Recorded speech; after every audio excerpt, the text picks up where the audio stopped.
Voilà. Deuxième groupe, merci Alexia de monter au créneau. Alors, nous on était avec Sœur Sophie et Sœur Sophie nous a donné à méditer sur Matthieu 5.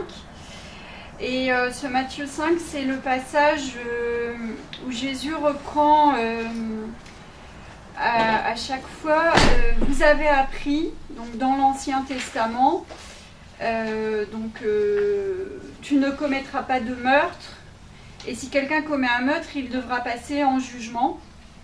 Ou bien vous avez appris qu'il a été dit, tu ne commettras pas d'adultère. Eh bien moi je vous dis, tout homme qui regarde une femme avec convoitise a déjà commis l'adultère avec elle dans son cœur. Donc on a discuté ensemble sur ces points, sur ces deux points-là, en premier lieu, et on a essayé de voir ce que... En fait, Sœur Sophie nous a fait réfléchir sur le fait, mais quelle différence dans le texte. Et en fait, on a le point clé, c'est « moi je vous dis ». Donc Jésus, il apporte une autre résonance, enfin une autre réponse à nos actes.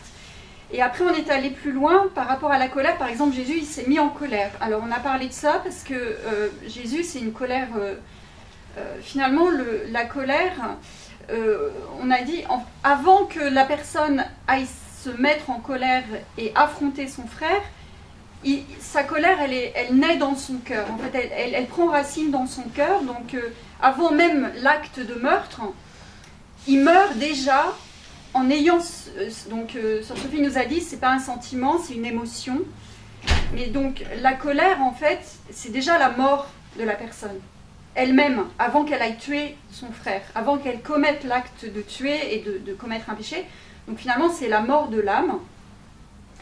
Et après, quand on a réfléchi sur tout homme qui regarde une femme avec convoitise, alors on s'est arrêté sur le mot avec convoitise, parce qu'en fait, il y a deux façons de regarder. On peut très bien regarder l'autre, mais si on regarde l'autre, si on le regarde avec un regard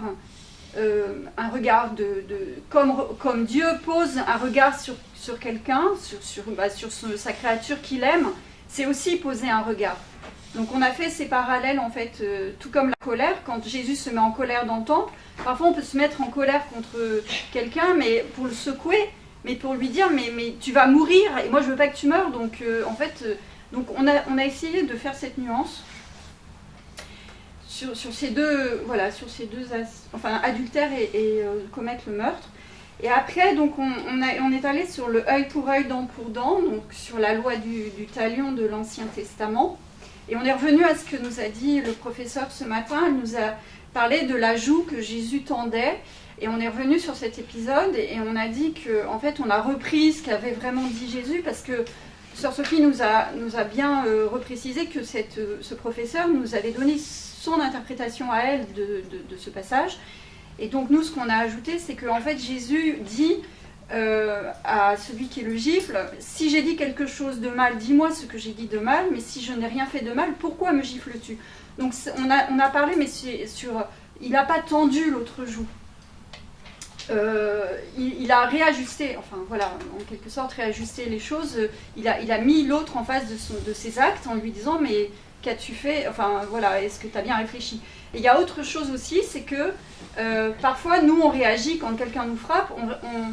En fait, est-ce que Jésus veut nous dire justement, en fait c'est notre ego, c'est notre orgueil qui nous fait réagir en donnant nous-mêmes une gifle à l'autre, et il nous demande justement de ne pas avoir ce réflexe-là, mais de se maîtriser et de peut-être parfois même dire et comprendre, mais peut-être si l'autre me gifle, peut-être qu'est-ce que moi, en étant toujours dans cette générosité, tout comme ce regard posé sur l'autre, plutôt avec générosité plutôt qu'avec convoitise, c'est au lieu d'être centré sur soi, c'est dire mais qu'est-ce que l'autre, pourquoi l'autre a fait ce geste, et essayer de comprendre en fait.